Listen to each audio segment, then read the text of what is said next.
Здравствуйте! В эфире передача «Мой город Казань» и я ее ведущая Лилия Калимуллина.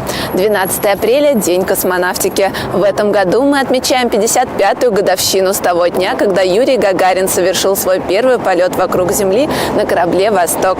Для начала вспомним о двух столичных улицах. Одна из них в честь героев космоса находится в Советском районе, а другая в Московском. Свое название улица Гагарина получила 15 апреля 1961 года, ровно через 3 дня после того, как Юрий Гагарин побывал в космосе. А до этого она была 11-я союзная. В 1960-е годы началось всесоюзное распространение этого имени, как и интерес к космической тематике вообще. Здание Казанского цирка